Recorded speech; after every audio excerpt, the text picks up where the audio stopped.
muna tayo mga karangkada. Ang nakikita nyo sa inyong mga screen ay yung traffic situation ngayon dyan sa may Quezon Avenue, corner G. Garcia. Sa left side ng inyong mga screen, yan yung papuntang Espanya at dun sa paakyat ng Skyway. Samantalang yun nasa kabilang kanan ng inyong mga screen, yan naman yung papuntang Quezon Memorial Circle at Fairview area. Pati na rin EDSA, yung right side ng inyong mga screen. Sa mga oras na ito, maluwag pa naman ang daloy ng trapiko sa magkabilang linya. Puntahan naman natin ang live footage mula po dyan sa Vatican, sa Roma, kung saan patuloy pa rin po ang pagsubaybay ng buong mundo sa health po ng ating Santo Papa. At sa mga oras na ito, 10:30 ng umaga dyan sa Vatican, at sabi nga nila, gabi-gabi, merong prayer vigil, may rosary vigil every night para po sa Santo Papa na sinasabing bumuti, slightly improving daw po ang kanyang kalagayan, which is good news. So mamaya po, abangan niyo po ang mga iba pang balita tungkol po sa Santo Papa. Huwebes, February 27, 2025. Kapit na Pilipinas, panibagong araw ng maiinit na balita. Ako po si Nina Corpus. Tutok lang dahil walang palalampasin, walang iiwanan. Maririnig tayo sa Radyo 630, 92.3 FM at Regional FM station sa buong bansa. Ako po si Jack Batallones. Ito ang Arangkada Balita. Pagnanakaw ng mga armadong lalaki sa isang sanglaan sa pool sa CCTV. Lalaking nahulog sa dagat sa Cebu. Nahulog nga ba o kusang tumalon? 8 patay sa sunog na sumiklab sa paupahang bahay sa Quezon City. Senado, naghahanda na para sa impeachment trial ni Vice President Sara Duterte. Binabantayan nila yung isa't isa. At Malayo po yung Saving Grace pinuntahan star nila. Julia Montes, aarangkada sa no filter na kwentuhan. Sa pool sa CCTV, ang pang-hold up ng nasa 4 na suspect sa isang pawn shop sa Davao City. Timbog naman sa hot pursuit operations ang isa sa mga salarin. Yan ang mga umarangkadang balita ni FMR News Davao correspondent Hernel Tokmo. Umaga kahapon sa isang pawn shop sa Ilustre Street, Davao City, nahagip sa CCTV ang 3 lalaking may takip ang mga mukha. Nagkunwari silang dumadaan lang sa pawn shop pero bumalik at sinunggaban ang mga gwardya. May dalang bag at M16 rifle ang ika-4 na lalaki. Ang isa naman may dalang malaking martilyo. Binugbog ang mga gwardya at pinadapa. Nilimas ng mga suspect ang mga alahas sa mga istante at umalis sa loob lamang ng halos 2 minuto. Sa sumunod na eksena, 3 sa mga salarin ang sumakay sa iisang motorsiklo na hindi umandar. Ang mga residente naman, nagmadali lalo't may dalang mga armas ang mga salarin. Nagmadali sa pagtago ang mga salarin na agad namang hinabol ng mga pulis. Nakunan pa sa bodycam ng mga pulis ang isinagawa nilang pagtugis sa mga suspect. Hanggang sa napadpad sila sa Bangkerohan Public Market, pinasok ng mga pulis ang mga tindahan hanggang sa natunton sa banyo ang isa sa mga salarin.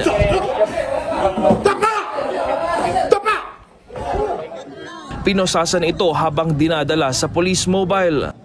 We are not even sure kung ilan pa yung suspects while we're reviewing the CCTV, but I think it should be more than 4 or 5. Ngayon, we're backtracking the identities of the suspect and the suspects themselves. Alam na namin yung mga pamilya nila. Secured na namin yung mga families of the suspects.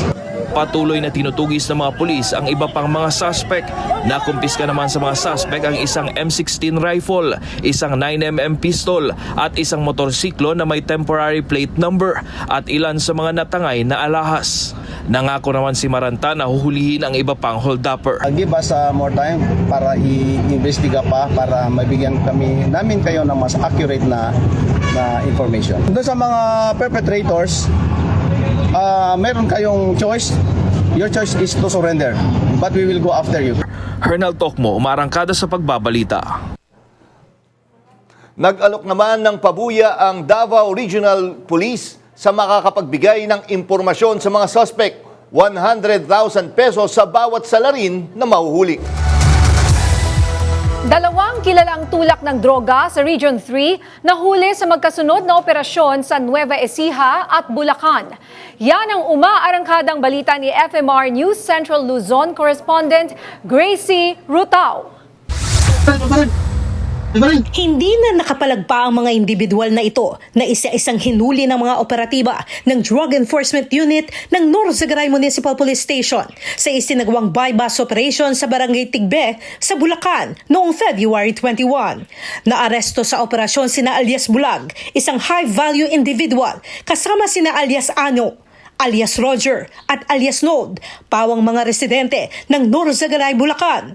Nakumpiska sa kanila ang 40.13 grams ng hinihinalang shabu na nagkakahalaga ng 272,884 pesos. Kasama ang isang caliber 38 revolver na may 6 na live rounds, isang improvised shotgun, may isang live round at 2 12-gauge shotgun rounds. 75 grams naman ng hinihinalang shabu na hindi bababa sa 510,000 pesos ang halaga ng nakumpiskang droga ng mga tauhan ng Cabanatuan City Drug Enforcement Unit sa isa namang bypass operation sa kahabaan ng Maharlika Highway, Barangay Sumakab Este, Cabanatuan City, Nueva Ecija noong February 22.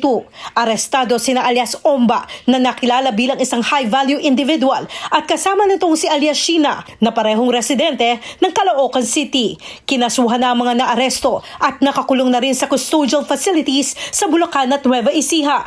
Hinimok ng pulisya ang publiko na makipagtulungan sa kampanya laban sa iligal na droga sa pamamagitan ng pagpapadala ng mga anonymous tip sa mga PNP hotline numbers. FMR News Central Luzon, Gracie Rutao, umaarangkada sa pagbabalita. Nasagip ang isang lalaki na nahulog daw mula sa sinasakyang barko.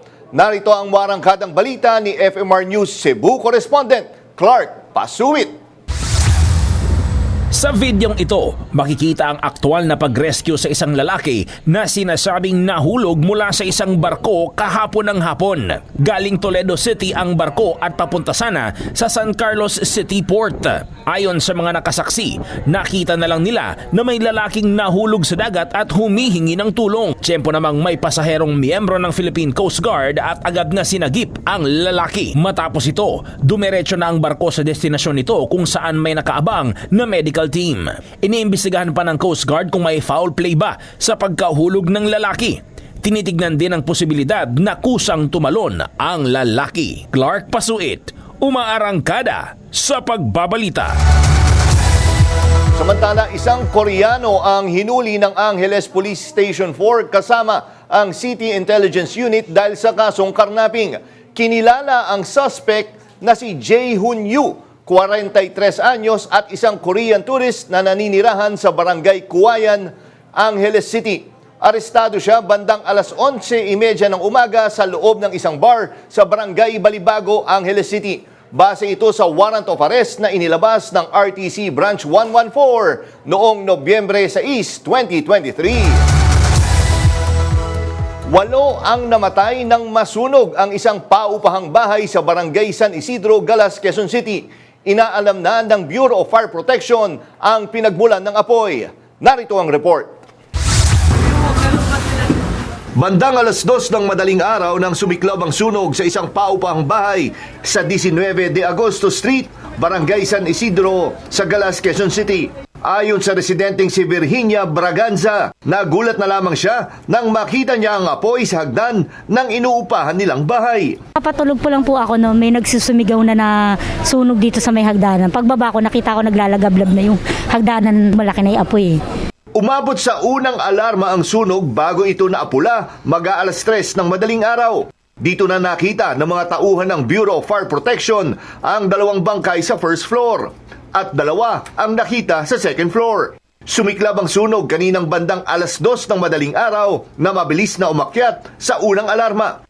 Una nang sinabi ng BFP na may ilang residente ang nawawala. Bago magtanghali, umakyat sa 8 ang natagpuang bangkay sa lugar. Inaalam pa ng BFP ang sanhi ng sunog at kung magkano ang halaga ng ari-ariang naabo. Huli ang halos 400 dayuhan sa hinihinalaang scam hub sa Pasay City. Kabilang sa mga naaresto ang mga Chinese at Vietnamese na sinasabing sangkot sa love at investment scam. Nakumpiska sa gusali ang mga gadget, computer at SIM cards na ginagamit sa iba-ibang uri ng scam. Nakita rin sa gusali ang listahan ng mga Pinoy na umano'y target biktimahin. Batay sa investigasyon ng PAOK, dating Pogo ang nag-ooperate sa ilang palapag ng gusali. Pero ipinasara ito ng PAGCOR sa kautusan na rin ni Pangulong Ferdinand Marcos Jr. Ikinasa ang raid ng PAOK matapos makatanggap ng impormasyon ang lokal na pamahalaan ng Pasay na may nag-ooperate pa ring Pogo sa nasabing gusali. Mahigit 400 dayuhan nga ang nahuli sa isang hinihinalang scam hub sa Pasay City. Kabilang dito ang mga Chinese at Vietnamese na sinasabing ang sangkot sa love at investment scams. At para bigyan tayo ng update sa mga operasyon at hakbang ng gobyerno laban sa mga ganitong sindikato, makakausap natin sa linya ng telepono si PAOK spokesperson Winston Casio. Magandang hapon po, Sir Casio. Welcome po sa Arangkada Balita, Jack Batallones po at Niña Corpus. Magandang hapon po at magandang hapon sa ating mga tagapanood at tagapakinig po. Sir, una dito, no, sunod-sunod yung mga operations natin. Hindi ho ba sila naiipon dito? Pero tuloy-tuloy ho ba yung deportation natin sa mga nauhuli natin mga foreigners po? Well, nagsimula na po yung mga inquest kanina. So, we're hoping na once matapos yung inquest within the next few days, makakuha na rin tayo ng mga summary deportation orders para makapag-coordinate na po tayo sa iba't ibang mga embahada. Nang sa gayon ay hindi po masyadong magtagal dito sa Pilipinas sa mga ito at kung meron ng mga clearances from the NBI na walang mga kasong kriminal ang mga ito, mapauwi na natin sila sa kanilang mga bansa. Kasi halimbawa yung China, sila po ay nagpo-provide ng chartered flights para nang sa gayon ay mapauwi na yung kanilang mga nationals doon sa kanilang mga bansa. Tuloy-tuloy pa po kasi tayo dahil may backlog pa tayong humigit kumulang na 9,000 na mga foreigners ayon doon sa record ng Bureau of Immigration at saka ng PAGCOR. Kailangan pa po natin silang mahanap at ma-deport. Yun nga po, marami-rami po yung 9,000 na yan. Saan pong lugar sa bansa natin sila kaya makikita o mahuhuli? They're all over the country, so to speak, no. Here in Metro Manila, nagko-congregate sila dito sa southern part sapagkat itong mga foreign nationals na ito, ng mga POGO workers, they're also addicted to gambling. They don't only do gambling services, but they themselves are addicted to gambling. Alam naman natin na nandito sa southern parts of Metro Manila, yung mga naglalakihang mga entertainment gaming centers, no, nandito sa southern part, kaya dito po talaga sila nagko-congregate. So, we're finding them here in this area. So, kaya kami nagpapasalamat sa mga LGU. Kahapon nga po, naging mabilis at maagap yung pagtugon ng LGU ng Pasay. Nung pare-pareho kami makatanggap ng impormasyon, sila, they were able to receive information. Kami at saka yung CIDG, nagkaroon kami ng mabilisang pagpupulong. Within a day, nailabas agad nila yung mission order. Kaya we're very happy sa naging proactive na pagtugon ng alkalde ng Pasay City. Yusek Casio, no, tanong ko rin, no, kasi nga 9,000 nga yung kailangan natin tuntunin. Medyo nahihirapan pa tayo kasi nag-splinter na. I mean, kumbaga, naghiwa-hiwalay na itong mga to at naging lumiit yung mga operasyon nila. Ano hong gagawin po natin dyan? Director lang po, hindi pa ako napopromote na Yusek po. Okay, sige po. Okay, sorry. Truth be told, medyo mahirap po talaga. Kaya lang, we have a whole of government and whole of nation approach. Katulad po kahapon, mga concerned citizens po ang nag-inform sa atin, nagbigay ng impormasyon sa LGU, sa PAOK at saka sa CIDG. Nung na-validate po namin na tama po yung information sa kanay kasay yung operasyon na ito. Now, since whole of government po tayo, we share resources and we share information. So dahil sa sharing of information na ito, wala tayong tinatawag na interagency rivalry. We work as one team. Medyo napapabilis ang ating pagtugon ngayon. Nakita nyo naman siguro nung since February 13, nagsimula po ang sunod-sunod na operasyon ng PAOK. I think this is the 5th or the 6th already. We had 2 in Pasay, February 13. Feb 14, we have 1 in Calamba. Then Feb 17, we had another one in Heritage. Then Feb 20, we had another one in Parañaque. Then this one last night. So 7 na po pala. So sa 7 ito, almost 700 na po na mga foreigners ang ating na-operate, nakuha. Yung Bureau of Immigration and NBI last January, they were able to apprehend more than 400. So 700 plus 400, 1,100. So that's 11,381 minus this 1,300. So tuloy-tuloy, kaya po natin ito. We will be able to meet the deadline set by the President to fully end this problem before the year's end. Okay, Director Winston, no? What about yung tugon po ninyo dito sa mga sinasabing mga report na nagkikidnap na rin po ngayon itong mga Pogo Hub bukod sa sinabi po ninyong love scam at investment scam. Recently nga, di ba, yung 14-year-old student po mula sa British International School. Sabi related sa Pogo. Yes. Yes. Totoo naman po yun. Bear in mind, kaya nga nakalulungkot na hinayaan nung nakarang administrasyon na pumasok yung mga Pogo dito sa atin because truth be told, the people behind these Pogos are transnational criminal organization. They're not just your run-of-the-mill gamblers. They're not just your run-of-the-mill criminals. Sila po talaga ay mga transnational organized crime groups. Ito yung mga Chinese triads and so on and so forth. Sanay po ito sa violenting pamumuhay. Kaya nga po, even before yung report ng batang na-kidnap dito sa BGC na di umano ang ama ay connected sa Pogo, which incidentally he is a former provider of ancillary services sa mga Pogo companies, ancillary services like cell phones, laptops, internet cabling, and so on and so forth. And possibly he may also be a financier of several Pogos. But be that as it may, talaga po, ang mga pumasok dito noong 2016 onwards, yun po yung mga malalaking kriminal na mga grupo. Kaya nga po, inahanap po natin ang mga yan sapagkat ngayon na medyo humihina ang kanilang gambling, online gambling operations, they go into other types of criminal activities. Sabi nga po, kinakailangan ma-weed out po natin ang mga ito with the help of the DILG under the able leadership of Secretary John Vic, ay kinakailangan hong ma-weed out namin ito kasi pag ito po ay nagkaroon ng matibay na ugat dito sa Pilipinas, baka po mas maging malala pa ang problemang dalhin nila sa Pilipinas sa susunod na mga buwan at taon. Okay. So, sir, hindi pa naman confirmed or di umano pa lang na ang kanyang ama pala ay involved rin sa Pogo kasi may narinig rin po tayong report na hindi naman daw at it was actually yung driver daw po na natagpo ang patay, ang involved dito po sa kaso ng kidnapping nitong bata dito po sa BGC. Yung ama po dito yung ama ng bata, ang nakita lang natin na confirmed na mga relasyon niya, yung mga provider siya ng mga ancillary services po, na may connection sa mga Pogo, which may be, yun nga, he may be a wholesaler, provider, importer of computers, laptops, gadgets, and so on and so forth, internet cabling and the like.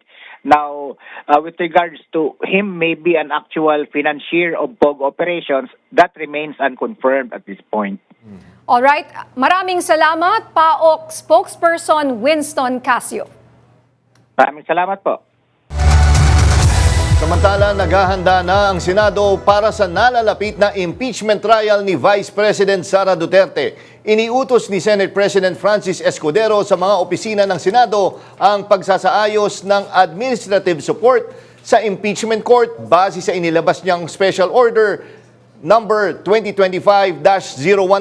Sa ilalim ng utos, itinalaga ang Senate Secretary bilang Clerk of Court habang ang Senate Legal Counsel at Deputy Secretary ang magiging Deputy Clerks na may kanya-kanyang tungkulin sa paghahawak ng legal at administratibong dokumento. Isang malawakang investigasyon ang isinusulong sa Kongreso matapos lumabas ang ulat ng mga umano'y ghost beneficiaries sa Senior High School Voucher Program ng DepEd. Ayon kay House Assistant Majority Leader Jill Bungalon, posibleng milyong-milyong piso ang naibulsa ng mga mapagsamantalang pribadong paaralan na naglista ng mga hindi totoong estudyante simula pa noong 2016. Nagsasagawa na ng internal probe ang DepEd sa ilalim ni Secretary Sani Angara, pero iginiit ni Bungalon na kailangan din ang parallel investigation mula sa Kongreso upang matukoy ang mga responsable at matiyak na hindi na ito mauulit. Pinagpapaliwanag ng House Committee on Public Accounts ang mga opisyal ng Bangsamoro Autonomous Region in Muslim Mindanao o BARM.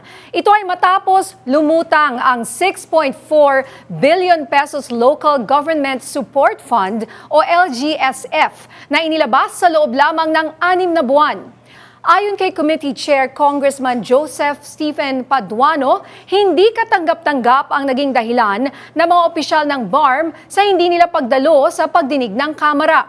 Dagdag naman ni Congressman Zia Alonto Adjong, may mga barangay na nakatanggap ng 500,000 hanggang 2.5 million pesos nang hindi humihingi ng pondo at kalaunan ay pinilit umanong maglabas ng malaking bahagi ng pera para sa hindi matukoy na individual. Ngayon, inatasan na ng Kamara ang Commission on Audit na magsumite ng detalyadong listahan ng nailabas na pondo sa BARM para mabusisi kung saan talaga ito napunta.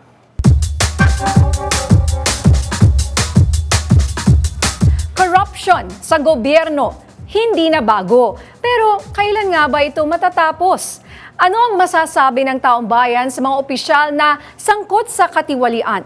Pakinggan natin ang pulso ng Masasabi. Sana ho maibalik natin ang death penalty. Hindi lang ho gobyerno, lahat ho ng tao. Hirap ng buhay. Ang mga pinagkatiwalaan mo, akala mo makakaahon ka sa kahirapan. Para po sa akin po, syempre po, makulong po. Pero kung hindi po kaya sa batas po ng tao, sa batas ng Diyos po, doon po sila mananagot po.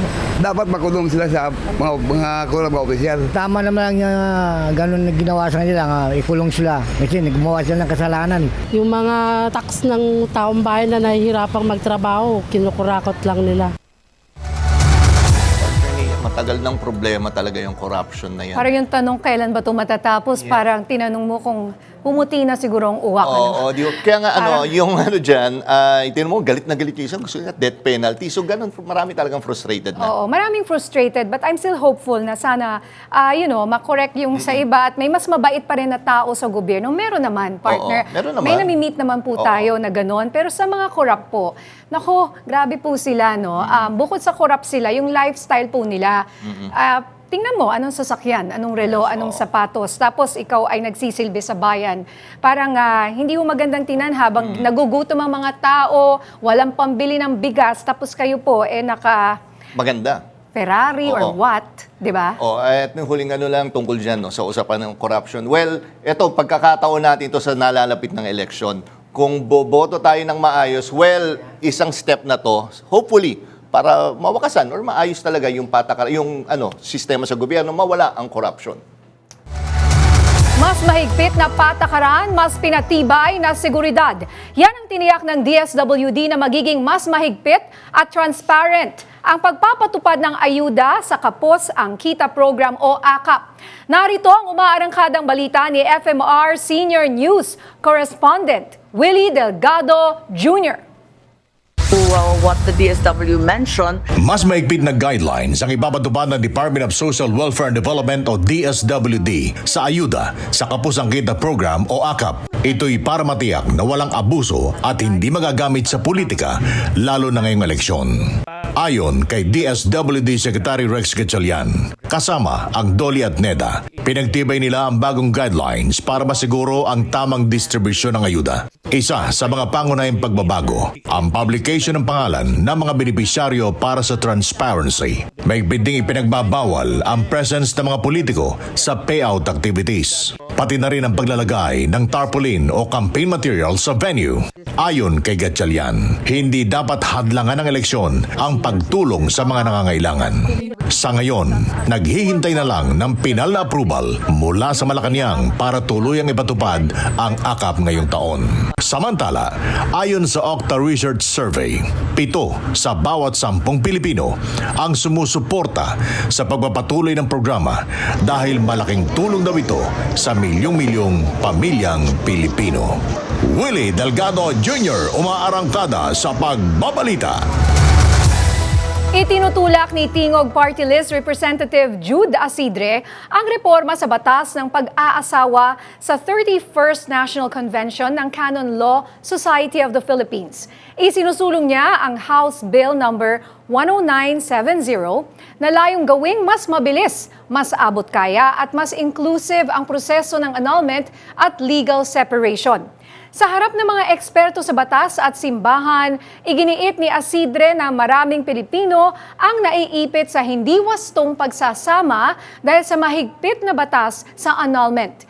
Sa ilalim ng panukalang batas, palalawakin ang mga batayan ng nullity, babawasan ang gastos at tagal ng proseso at kikilalanin ang mga deklarasyon ng simbahan sa mga korte. At dahil nga mainit na usapin ngayon ang reforma sa batas ng pag-aasawa mula sa pagpapabilis ng proseso ng annulment hanggang sa pagkilala ng Estado sa mga desisyon ng simbahan. At para pag-usapan po ito, makakasama natin on the phone si Representative Jude Asidre ng Tingog Party List na nagtutulak ng panukalang batas para gawing mas abot kaya at mabilis ang proseso ng legal separation at annulment sa bansa. Magandang gabi po, Congressman. Magandang gabi, Ninia. Magandang gabi po sa lahat na nakikinig sa atin ngayong araw. Okay. Congressman, can you give us an overview nito nga sinusulong po ninyo tungkol po sa pagpapadali ng separation at saka annulment sa ating bansa? Well, 3 things, no. Una, gusto nating gawing mas maluwag, hindi rigid. Kasi sa ngayon, matatawag nating rigid yung grounds na meron tayong current na batas natin ukol sa annulment. So merong mga batayan for annulment na gusto nating isali. Kasi kinikilala naman itong mga batayan nito sa proseso ng annulment or marriage nullity ng simbahan. Katulad ng may tinatawag sa simbahan na lack of due discretion. Ito yung hindi pa handa yung couple na magdesisyon ukol sa panghabang buhay na pagsasama sa kasal. Yung pangalawa naman na gusto nating baguhin yung tagal ng proseso ng annulment. Una, sinasuggest natin sa ating panukalang batas na i-consider na ang paggamit ng summary proceedings sa pagdesisyon ng mga kaso ng annulments. Kasama din po yun yung pag-introduce ng isang mas pinaikling proseso, lalong-lalo na kung ang batayan naman ng annulment, yung basis for annulment, is klarong-klaro na po. At pangatlo po, ang gusto natin sanang mangyari kung kayo po'y annulled na at dumaan na ho sa proseso ng annulment, kung hindi lang sa simbahang Katoliko, maging anumang simbahan na merong kinikilalang proseso ng pag-annul ng kasal, dapat hindi na uulitin ang parehong proseso sa ilalim ng ating civil law. Okay. Congressman Asidre, Jack Batallones po. No? Tatanong ko lang, basically, paano yung sinasabing mababawasan yung gastos? Kasi may bayad pa dyan ninyo sa psychologist, and of course, yung acceptance fee. Talagang doon lumolobo eh. So, usually ba magkano? Katulad psychologist, minsan 25,000 yung sa session. Yun na nga po ang gusto natin. Opo. Hello, Jack. Opo, sir. Ang gusto natin, for example, kung ang grounds naman, saka yun kasi, ang meron tayong grounds na medyo often ginagamit is yung lack of psychological incapacity, no? Hindi naman sa lahat ng pagkakataon talaga, although yung recent jurisprudence natin, mas pinapaluwag, expansive yung application ng lack of psychological maturity to undertake the obligations of marriage, ini-introduce din natin yung lack of due discretion. Kung saan pwedeng hindi psychological yung reason bakit sila hindi handa. Like for example, kung ang dalawang mag-asawa ay lumaki sa isang environment na parehong hiwalay ang kanilang mga magulang at hindi sila nagkaroon ng mas klarong pangunawa na panghabang buhay ang kasal, yun po pwede maging batayan for annulment. Kasi alam naman natin, ang epekto ng kasal, dapat pinapasok mo yon na may lubos na pangunawa, there is freedom of will to undertake the consent, at may intention na gawin ang mga layunin ng kasal katulad ng pagpapamilya, pagbubuklod para magkaroon ng sariling tahanan. Yun po yung ating kinoconsider. At kung expansive po, mas marami na ho tayong grounds for annulment, hindi na ho kailangan na magkaroon pa ng additional cost, especially in terms of getting a psychologist. Alright, maraming salamat po, Tingog Party List Representative Jude Asidre. Yes po, sir. Maraming salamat, Jack at Ninia. Okay. Matapos ang matinding pinagdaanan, nakarecover na si TikTok. Ang asong kamakailan lang ay pinana ng 5 beses sa Negros Occidental. Naku, Ninya, ito yung grabe ito kahapon. Hindi Ang ako makatulog dyan, laki ng reaction, lalo nga kung for parent ka. No? Imagine 5 beses siyang pinana. Pero yun, lumalaban pa rin siya. Yes, Jack, alam mo, nakakalungkot isipin na may mga taong kayang gumawa ng ganitong kalupitan sa hayop. Pero buti na lang po may mga taong may malasakit gaya ng nagligtas sa kanya. Oo, at ngayong gabi nga sa mga nanonood ngayon, mga karangkada, no, yung nag-aalala kung kamusta na si TikTok, makakasama natin ulit ang doktor na nagligtas sa kanya, si Dr. Aaron Pabalan ng Juan Veterinarian Animal Clinic. Dr. Pabalan, yes, kakamustahin lang namin sana si TikTok kung kamusta na po siya. Patuloy ho ba na nag-improve yung health po niya? Yes po, good afternoon po. So far, okay naman po yung situation ni TikTok. Naging maganda din naman yung healing ng sugat ni TikTok po. Even yung sa lakad niya, so nag-improve na rin po paano. Okay. Nandiyan, kasama niyo ho ba ngayon si TikTok po? Diyan sa makikita ho ba namin siya? Or ano? Pero kumusta ho? Saan po ba siya? Kasama namin si TikTok ngayon. Yes. Pwede po ba siyang makita? Makita po, para makita din ho mga kaarangkada natin. O kaya ho ba? Andyan siya. Wow, okay. So, kailangan pa niyang mag-undergo ng rehab? Yes, oo. May ganun pa po ba? Doc? Yes, normally yung kailangan niya ngayon is yung continuous na medication dun sa antibiotic niya, and then yung rehabilitation na therapy din niya. And also yung laser therapy niya, continuous pa rin yun. And normally kasi sabi ko nga, pagka muscle injury kasi medyo matagal talaga yung time na kailangan bago ma-restore natin yung injury niya. So ito ngayon si TikTok, sir. Nakita ko yung mga picture sa Facebook eh. Oh, Ayan yun. na Hello, siya. TikTok. Ayun. Yes, oo. Okay, kita pa rin talaga yung mga sugat, no? Na talaga, no? Yung tahi, Namamaga malaki. pa rin po. Namamaga pa rin yung mga sugat niya. Maganda kasi naging okay din naman yung healing. Okay. Hindi rin siya ganun ka namaga. And wala din tayong infection na nakikita so far doon sa mga sugat ni TikTok po. Alam mo, ang swerte po talaga ni TikTok considering sabing nyo nga po, no, na 3 days siyang may pana sa katawan, 5 pana. Oo. 3 days, tama po, ano, Doc? Expected ko mga 3 days po yun, ma'am. Oo. Na nag-survive siya, no? And then, at least, no, nakikita po namin ngayon na nasa mabuti na siyang kalagayan. Kasi maraming for parent na syempre yung walang gusto may closure eh. Makikita nilang magaling at yan, napakita nga natin na live na maayos na ho siya. Again, Dr. Aaron, maraming salamat po sa pag-alaga po kay TikTok. Sige po, thank you po. Opo, sir. And again... Kailan siya ibabalik sa kanyang owner nga pala, Doc? Babalik pala. I think i-arrange pa, depende doon sa arrangement ng project. But until then, talagang continuous pa rin naman yung treatment namin and therapy para sa kay TikTok po. Okay, naku, sana nga. Get well soon, TikTok. Yes, and sana at magtuloy-tuloy po ang paggaling po ni TikTok and lumakas na po siya at maging masigla na ulit. Maraming pong salamat, Dr. Aaron Pabalan. At sana nga po ay mag-update na lang po tayo every once in a while po. Salamat po. Sa aming pagbabalik, Mister pinatay ang misis para makasama ang kanyang kabit. Marami pang mainit na balita sa pagbabalik ng Arangkada Balita.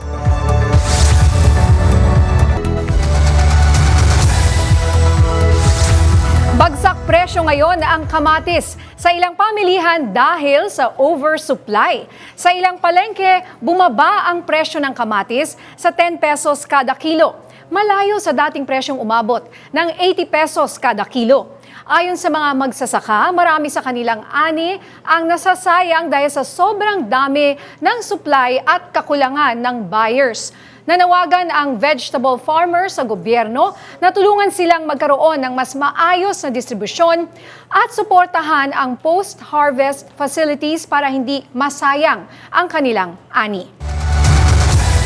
Mas abot kaya na ang presyo ng imported rice simula sa March 1. Ibababa ng Department of Agriculture ang maximum suggested retail price o MSRP ng imported rice sa 49 pesos kada kilo sa piling lugar tulad ng Metro Manila at iba pang urban centers.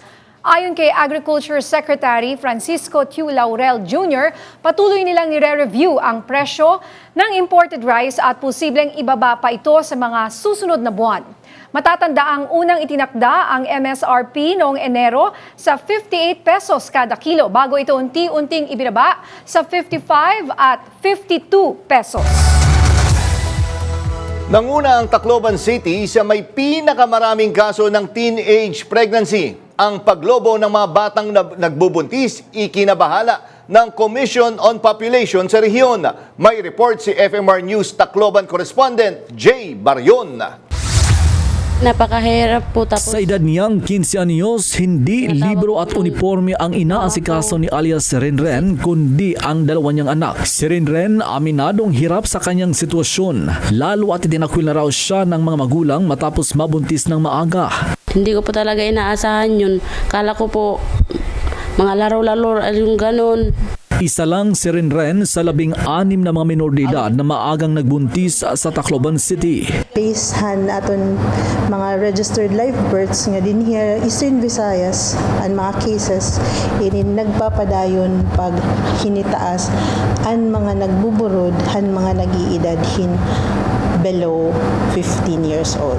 Base pa rin sa datos ng Commission on Population, pumapangalawa ang Ormoc City na may 15 kaso habang 13 naman sa Catbalogan, Samar. Noong 2021, naitala rin sa Eastern Samar at Leyte ang pagbubuntis ng mga edad 10 taong gulang. At noong 2022, edad 14 hanggang 19 naman ang naitalang nagbuntis at nanganak. Isa sa mga tinitinang dahilan ng Commission on Population o CPD, ang kakulangan ng edukasyon, disiplina at gabay ng magulang, lalo sa panahon ngayon na matindi ang impluwensya ng social media. Ayon sa OB-GYN na si Dr. Elvira Casal, maraming komplikasyon ang maaaring maranasan sa pagbubuntis ng maaga.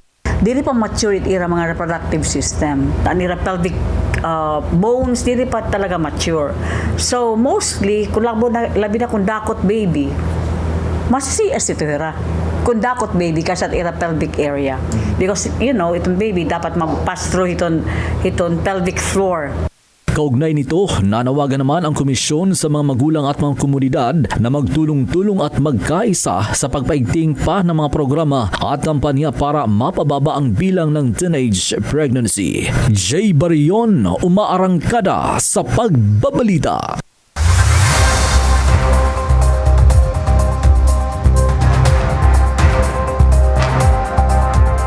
Pinatay ng lalaki ang kanyang misis para hindi mabisto na meron siyang kabit. May balitang abroad si FMR News Manila, Kath Kahukom. Ito ang huling video ng mag-asawang taga-India. Si Mister, isinama ang kanyang misis para dumalo sa Holy Dip sa Sangam. Pagkatapos niyan, nahagip ang dalawa sa CCTV na magkasamang naglalakad patungo sa isang lodge. Makalipas ang ilang oras, makikita ang lalaki na naglalakad pero mag-isa na lang. Base sa investigasyon, umuwing mag-isa ang lalaki mula sa dinaluhan nilang Holy Dip. Sinabi raw nito na nawawala ang asawa dahil sa dami ng tao sa lugar. Pero sa panahong yan, viral na ang larawan ng kanyang misis na ipinost ng mga pulis matapos siyang matagpuang walang buhay sa CR ng isang hotel.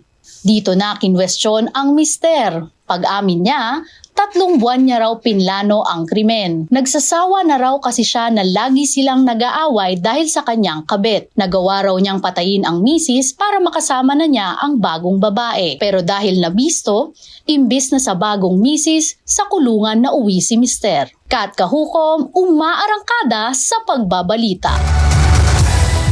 Pang-best actor ang modus ng mga magnanakaw sa Amerika. May isang nagkukunwaring nangingisay habang ang kasabwat niya ay agad-agad tinangay ang mga mahaling aso. Narito ang report ni FMR News DJ Cherubim Ganaden. Biglang bumulagta at nangisay ang lalaking yan sa loob ng isang pet store sa Colorado sa Amerika. To the rescue naman agad ang mga empleyado at ilang customer. Pero habang abala ang lahat, numinja moves na ang lalaking nakabonet. Nilapitan niya ang isa sa mga kulungan ng mga aso, binuksan ito. Mabilisan niyang dinampot ang 2 bulldog. Sinubukan siyang pigilan ng mga empleyado at customer pero pare-pareho silang nadapa. Sa isang punto, nabitawan ng kawatan ang mga tuta pero mabilis din niyang kinuha sabay sibat. Hindi na siya naabutan. Habang ang lalaking bumulagta, bigla na lang gumalaw at nakatakas din. Inireport na ng pet store ang nangyari. Ipinost naman ng mga pulis ang CCTV footage at ang mga larawan ng 2 tinangay na bulldog. Kwento ng mga empleyado, 3 lalaking magkakasunod ang pumasok sa store. Kabilang ang lalaking biglang nangisay. Pare-pareho nilang tinanong ang halaga ng mga bulldog. Higit $4,000 ito o katumbas ng 248,000 pesos. Ayon sa mga pulis, posibleng modus ang umunoy fake seizure. Tinutugis na ang mga suspect. Isang Good Samaritan naman ang nagbalik sa isa sa mga tuta matapos makita ang mga larawan sa online. Kwento niya, ibinenta lang sa kanya yan ng isa sa mga suspect. Cherubim Ganaden ng FM Radio Manila, umaarangkada sa pagbabalita. Samantala, bahagyang gumanda ang kondisyon ni Pope Francis habang patuloy siyang ginagamot sa Roma, dyan po sa Gemelli Hospital. Ayon sa Vatican, patuloy siyang binibigyan ng oxygen ngunit hindi na siya nakaranas ng respiratory crisis. Normal na rin ang resulta ng kanyang CT scan, senyales ng pagbuti ng kanyang kondisyon. Samantala, naresolba na rin umano ang mild kidney insufficiency na naunang ikinabahala ng marami. At ngayon, kumustahin po natin muli ang kalagayan ng Santo Papa at kung ano ang inaasahang susunod na mangyayari diyan po sa Vatican. Makakasama natin live via Zoom si Father Greg Gaston. Siya po ang rector ng Pontificio Colegio Filipino sa Rome. Father Greg, kumusta na po si Pope Francis sa ngayon? Hello po, Nian, Jack, at lahat ng ating mga tagapakinig. Yun nga ang sa balita, no, na medyo, at least may konting hope, no, na medyo gumagaling, at least less na yung situation niya, less na worrisome, no? Kaya pinagdarasal pa rin natin. Okay, and Father Greg, are we expecting na mag-i-increase na rin po ba ang mga activities po ng ating Santo Papa sa mga susunod na araw po? At least during this past 2 days na yata, no, medyo nakapagsimula na rin siya magtrabaho ng konti. Although, yan nga, ang trabaho ng Pope, hindi naman yung magbubuhat siya o di kaya masyadong physical, no, kundi a little more pag-aral ng mga texts, no, mag-aral ng mga studies na pinapasa sa kanya. Kasi maraming bagay nagagawa naman ng kanyang mga collaborators, although ultimately yung ibang bagay na medyo sensitive, siya talaga ang pipirma, siya talaga ang mag-final decision. Kaya at least nagsimula na rin siya. Okay, at saka normal na po ba ang kanyang pagkain? Nakakakain naman po siya, like let's say 3 days sa isang araw? Yes, oh.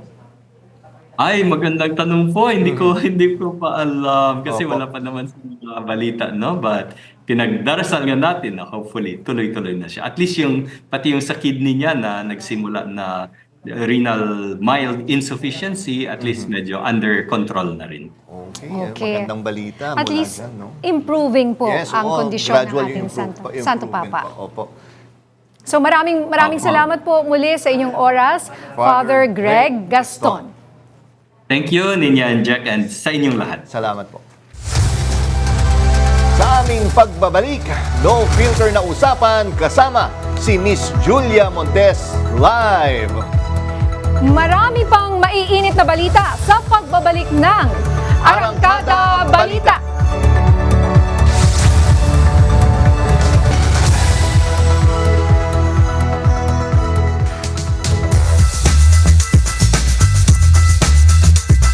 Ang isa sa mga pinakamahusay at hinahangaang aktres ng kanyang henerasyon mula sa mga heavy drama roles hanggang sa action-packed performances, Julia Montes has done it all. Ano naman kaya ngayon ang bago niyang pinagkakaabalahan? At ikukwento niya sa atin ang kanyang latest project na inaabangan rin ng kanyang mga fans. Kaya alamin po natin, live kasama dito po sa studio, Miss Julia Montes. Magandang gabi sa iyo, Julia. Magandang gabi Welcome sa Arangkada Balita. Thank you, Yeah. thank you. Maraming salamat po. Yes. Well, everybody's talking about Saving Grace. Yes, Oo, kasi yung iba, fans na talaga sila nung teleserye. Nung napanood nila sa Prime. Yes. Oo. So, anong kaibahan nitong Saving Grace? Ang sinasabi po namin this time sa Free TV, buong-buo na yung kwento. Kasi may mga characters po na hindi masyadong, for me, hindi nabigyan masyado ng justice ng putol yung mga episodes. Siyempre, 14 episodes lang last time. This time po kasi parang if tama ako, 16 weeks siya magra-run. So, mas mahihimay po ang bawat characters. Mas mahabang kwento, mas maiintindihan natin ng bawat characters, yung mga pinagdadaanan ng bawat isa. Kumbaga may backstory. Kumbaga, tama. Marami siya. po. Maraming mga i-reveal na hindi pa po nakikita. So, na-shoot nyo na to, tapos na, no? Yes po, tapos Oo. And inaabangan nga yung ginawa nyong klase ng acting dito. Grabe, kasi ako, napanood ko yung trailer pala. Yes, yung trailer. Hindi ko na kaya. Ang bigat. Bilang isang ina rin, talagang nakakaantig talaga sa puso. Tagos sa puso eh. Ang sabi nga po namin, sometimes we need a good cry. Yeah. Yes. So ito po yung sinasabi namin, good cry. And more than that, lagi ko po sinasabi recently sa mga interviews, sana ma-send din po natin yung message na tumulong tayo sa mga going through something, abuse, child abuse, mas maging open tayo and maging parang teacher Ana tayo sa mga grace na makakasalamuhan natin. Yun nga eh. Tsaka Ninya, di ba ito ay may adaptation to, di ba? Ng Yes, isa, po. yung mother. Nung inalok sa'yo yung project, nahirapan ka ba mag-design, natanggapin? Or alam mo yung source material? Na Hindi po ako nahirapan mag-decide kasi si Sir Deo, every project na binibigay niya sa akin talaga, sobrang special. At alam ko pag sinabi niya, kailangan gawin mo to. Dapat talaga magawa ko yung proyektong yun. At na-appreciate ko po kasi inintay din po ako for this project. Yeah. So, sobrang blessed po talaga ako na makatrabaho ko ang lahat ng mga nakatrabaho ko dito. At maging Teacher Ana, gumaganap na Teacher Ana. So, kumbaga, ikaw yung parang nag-save kay Grace dito sa teleserye na to. Opo. Actually, yun po yung isa pang maganda sa kwento namin. All this time, akala natin saving Grace. Yeah. Pero lahat po kami ay Grace sa kanya-kanya naming mga storya. So para kaming nagsasalbahan sa isa't isa. Kasi because of Grace, yung bata po, ang daming na-heal sa amin, sa mga journeys namin, sa mga traumas namin, sa mga unresolved issues. So parang lagi ko po sinasabi, bawat tao sa mundo natin, meron tayong Grace inside us. Ito po, na-save namin ang isa't isa. Pero Julia, Wait lang, na-curious ako yung sabi mo, healing of different characters? Are you talking about characters or in real life? Actually, we can Sa apply it po totoong sa buhay real life eh. Kasi pag napanood niyo po siya, marirealize nyo, parang ganito rin ako, katulad ako ni sabihin niyo ng ni Miss Sharon Cuneta. Tapos, ito rin yung pinagdadaanan ko. Tama nga na dapat mas Nakaka-relate. ganito. Opo marami tayong mga characters dito na pwede tayong makarelate. And realization na sometimes we just need to face the truth. And yung truth na yon minsan takot lang tayong harapin. Pero yun din pala yung makakatulong sa atin para mag-heal tayo. Pero paano ka, Julia, nag-prepare sa ganitong klaseng role? I mean, paano mo in-internalize? Kasi ibang klaseng role mo eh. Yung totoo po, ano lang po, kung sino po yung mga co-actors ko, sila po yung tumutulong talaga sa akin. Yung preparation po kasi siguro yung lagi ka lang ready, kung ano man po yung hilingin sa'yo. Pero yung kung papaano ko po gagampanan, malaking factor po talaga ang buong team ng Saving Grace. Kasi without them, our directors, yung co-actors ko po, hindi ko magagampanan yung character ko as Teacher Anna. Oh, and you're with mga legend na rin si megastar. Of course, megastar, Miss Janice de Belen, and sino pa ba? Yung mga Sharon kasama mo. Cuneta. Oo. Tapos lahat po ng mga batch namin, lahat po sila magagaling. Kaya nga sabi ko nga po, lagi po akong natututo every project. Kasi kada actors po na makakatrabaho mo, iba-iba yung style niyan, iba-iba yung work ethics, yung diskarte sa bawat atake na eksena. So yun palang ang laking blessing na po. Natututo ka talaga. Anong masasabi mo sigurong natutunan mo mula sa megastar? Siguro yung unconditional love. Best example si Mami Sha. No? Mami Sha po yung tawag ko sa kanya. Kasi siya yung tipo na tao hindi mo ine-expect pero grabe magbigay ng pagmamahal. Siyempre sa dami ng inaasikaso niya, ang daming iniisip niyan, and ang tagal niya na sa industriya para makareceive ako ng love na binibigay niya sa akin. Sobrang sarap sa pakiramdam. And also, let's talk about the child star. Grabe, ang galing mag-act. Si Zia, yes, sobra. Sabi nga po namin, para talaga sa kanya yung project. Kasi if tama ako, 150, siya na yung last two. Tapos siya yung napili. Para ang dami niyang kwento na hindi siya nakapunta nung umpisa, and then the second time, yun na, siya na yung napili. Ang sarap sa pakiramdam na yung pangarap niya, ito na, nangyayari na. May pahabol na tanong kami, Julia. Balita ko si Coco Martin na iyak daw or sobra raw siyang na-touch after watching your premiere.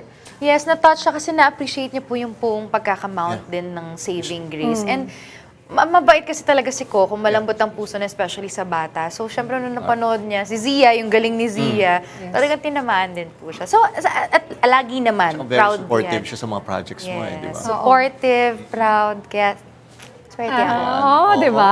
Tsaka love month pa rin eh. Kumusta ba naging Valentine's Day ninyo? I can say, kahit busy po, syempre, dapat lagi pa rin may time. And lagi ko sinasabi, every day is a Valentine.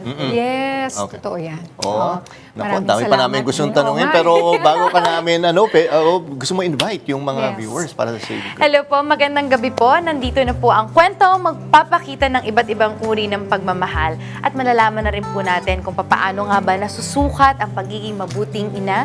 Ngayong Marso na po, buong nyo na po mapapanood ang kwentong dumurog sa puso ng bawat Pilipino. Mas makikilala nyo na po ang mga ina sa buhay ni Grace. ABN Studios proudly presents a Dreamscape Entertainment production, Saving Grace, The Untold Story. Kasama ko po rito si Miss Janice de Belen, syempre, Samuel B., Christian Bables, Jenica Garcia, Elise Hoson, Eric Fructuso, and the megastar, Miss Sharon Cuneta. Introducing the new child wonder, Zia Grace. Directed by Direk FM Reyes na nandito po, kasama natin ngayon. Direk Dolly Dulu, March 3. Dito pala si Direk? Yes, nandito po, ayun po. March 3 na po yan, 9:30 p.m. sa Kapamilya Channel, Kapamilya Online Live, A to Z at TV5. Mapapanood nyo na rin po to sa I Want TFC at sa TFC po. Okay, Wow. and part ng tradition. Ay, oo nga pala, oo. Selfie tayo, ha. 1, 2, 3. Isa pa. 1, 2, 3. Thank you so much. Maraming Salamat sa salamat. opportunity Yes. Thank you. na makausap ka. Marami pang tanong sa akin. Pero again, thank you so much. Sana makabalik ka sa amin ulit. Yes, of course Thank you. po. Thank you, Julia.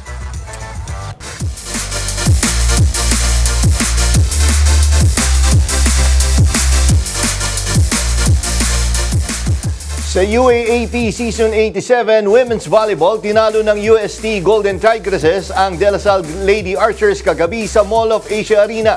Nanaigang UST sa first set, 25-12, pero bumawi ang Lasal sa set 2 at set 3. Nagising ang Tigresses sa fourth set at nakuha din nila ang fifth and deciding set.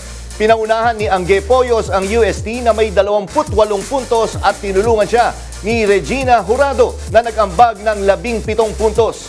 Para sa De La Salle, nanguna si Angel Canino na may 25 puntos. Ito na ang ikalawang sunod na panalo ng UST at nalasap ng Lady Archers ang kanilang ikalawang talo.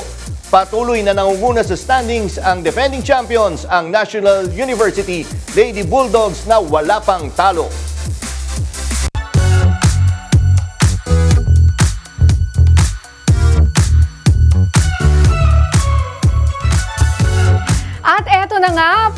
Tapos na ang Love Month pero overflowing pa rin ng Feb-ibig with back-to-back weddings. Isa na nga riyan sina kapatid star Cedric Juan at Kate Alejandrino. Last week lang nang i-announce nila online ang kanilang engagement at kahapon nga ay ikinasal na sila. Ipinasilip naman ni Kate ang ilang eksena sa kanilang garden wedding na kuha ng friends at family ng couple. Church wedding naman ang setup ng kasalan ni na volleyball star Michelle Gumabao at longtime boyfriend niyang si PBA coach Aldo Panlilio kahapon din. Sa isang interview noong 2017, ikinwento ni Aldo na nakilala niya si Michelle dahil sa date na isinet up ng kanilang kaibigan. Congratulations sa ating mga newlyweds! Ibinenta na ng ABS-CBN Corporation sa Ayala Land ang bahagi ng kanilang compound sa South Triangle, Quezon City. Base sa pinirmahang Memorandum of Agreement, 30,000 square meters ng kabuuang 44,027 square meters ay ibinenta sa halagang 6.2 billion pesos. Damay sa bentahan ang ilang opisina at studio ng ABS-CBN at ililipat sila sa nalalabing bahagi ng compound. Bahagi ng kikitahin ay pambayad sa mga utang sa bangko. Nakakalungkot naman yun. Natin yan. Yes, bilang bahagi ng ano na yan. Oo. Okay, yan ang mga balitang umarangkada ngayong araw. Ako po si Nina Corpus. At ako naman po si Jack Batallones para hindi mahuli sa usapan, kapit lang hanggang sa susunod na Arangkada Balita.